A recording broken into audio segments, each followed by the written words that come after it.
Chapter 1. Meeting someone who changes your life is rare. Rarer still is recognizing their impact while they're still with you. In my case, I didn't fully grasp her significance until she was gone. Had I understood from the beginning just how deeply she would shape my life, I might have cherished our time together even more, asked more questions and listened more closely to her wisdom. Still, I'm profoundly grateful to have known her. Though our bond was formed in the midst of difficulty, what grew from it made every moment worthwhile. Her presence left an imprint that continues to guide me to this day. Years have passed, and while many memories have faded with time, the ones we shared remain as vividly clear as if they happened only yesterday. I paused to reflect on the preface and wondered whom Sophia's husband could be writing about. Could it be Sophia? Her love for him was evident, and I had no doubt his love for her was equally strong. But the part of not appreciating her while she was there did not fit the story, given she's alive and he is not. I put the manuscript down for a moment and went to the refrigerator to get something to drink. I also took a moment to check my cell phone for text messages and voicemails, given I had been out most of the day. I had 2 missed calls and text messages. One was from my friend Zebby, who asked if I wanted to go to the museum. She wanted to get together for lunch the next day. The other message was from my co-worker Brianna, who was wondering where I was for the tennis match we were supposed to have. She must not have gotten my message. I looked at my clock and saw that it was a little after 10 p.m. I decided to get back to them Sunday morning. I returned to the couch to continue reading the manuscript. I was still intrigued by the manuscript and especially wanted to learn more about the woman mentioned at the beginning. I began reading again. My life began in March 1978.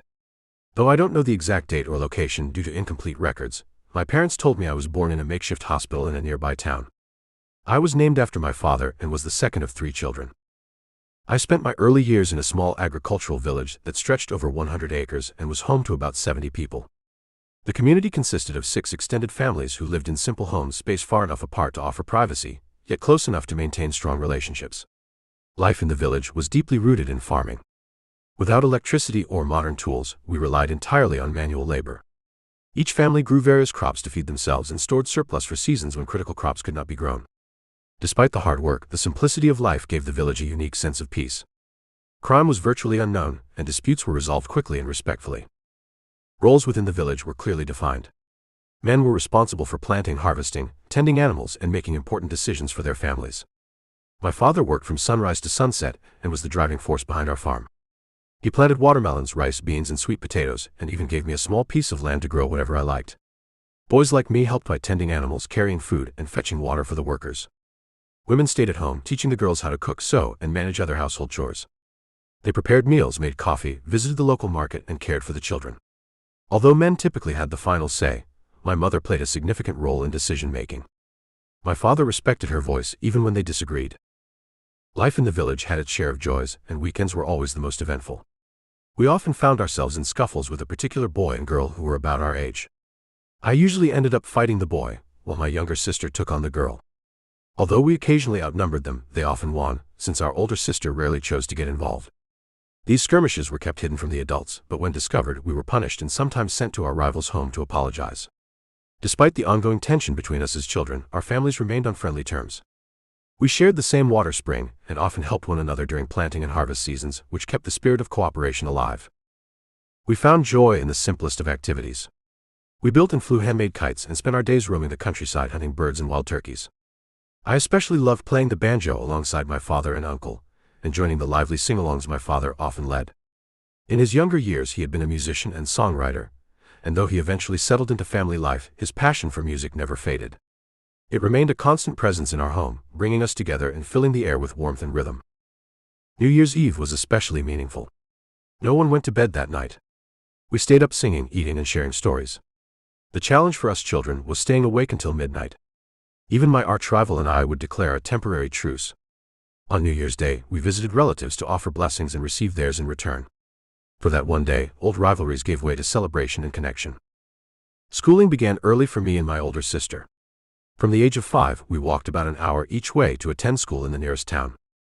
The path to school was difficult, involving a steep descent to a river and a climb up a mountain trail shared with villagers, donkeys, and horses heading to the market.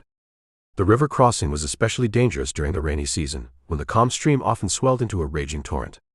We would remove our shoes, lift our backpacks above our heads, and help one another across the churning water before continuing the uphill journey. Our school was strict. We had to recite our lessons or complete homework daily. Memorization was expected, and any mistakes led to punishment. This could involve kneeling on gravel, picking up trash, or being isolated from the rest of the class. Teachers also disciplined students physically, especially for fighting or disrupting class. Meals were not free, and those without money went hungry. After school ended at 1 p.m., we were expected to be home by 2:15 p.m. Our afternoons were spent collecting water, tending animals, and studying. We ate dinner only after my sister and I brought a portion of our meal to our extended family. In return, they would send some of theirs back with us. It was a simple ritual that kept us closely connected. Since we had no refrigeration, every meal was cooked fresh. Evenings were often spent listening to stories and riddles told by the adults. When I turned 8, my father decided that my sister and I should transfer to a school in a more developed town that offered a better education. The town was 5 hours away by horse, and we went to live with our grandmother, whom I met for the first time. She looked after us, along with several other relatives who were also attending school there. Life in the town was harder than in the countryside, especially when it came to food. Although our parents gave us money for lunch and school supplies, older relatives often took it from us by force. After my father found out, he arranged for an uncle who lived near our school to deliver our lunch money directly to us each day. But sometimes our uncle didn't show up, and that meant we went without lunch. On those days, our early arrival home was a clear signal to our grandmother that we hadn't eaten. That's why she always had food ready, no matter how early we returned. She never let us go hungry. Fitting in at school was difficult. We were considered outsiders because we didn't live there year-round. I got along with my teachers because I loved to learn, but many classmates tried to pick fights. I kept my head down and avoided confrontation. At home, however, I often argued with an older cousin, the same one who took our money. My grandmother remained a source of comfort. She encouraged me to stay focused and out of trouble. Each year, we returned to the countryside during summer vacation. Those months were a welcome return to a life I loved. But after 2 years, my father could no longer afford the tuition. He brought us back home, and I resumed school in the nearby town where I had started. I was now 10 years old and attended classes alongside both of my sisters. During this time, my father was working with his younger brother to secure visas to immigrate to the United States. In December 1988, my father finally received approval to travel to America. I remember the day he left. He gathered us together and told us to listen to our mother and look after one another. I was now the man of the house, he said. I didn't fully understand what that meant, but I hugged him and said goodbye. After he left, we didn't hear from him for weeks. There was no way to communicate with him from our village. That year, New Year's Eve felt different. My father wasn't there to lead the songs or tell stories. We gathered as usual, but something was missing. School resumed in January, and I returned to my routine. One day, after crossing the river on my way home, I started to feel unwell. By the time I reached my house, I was soaked in sweat. At first, my mother assumed I had been in another fight with my arch rival, but my condition worsened quickly. She believed it was one of the usual fevers treatable with herbal remedies. This time, however, she was wrong.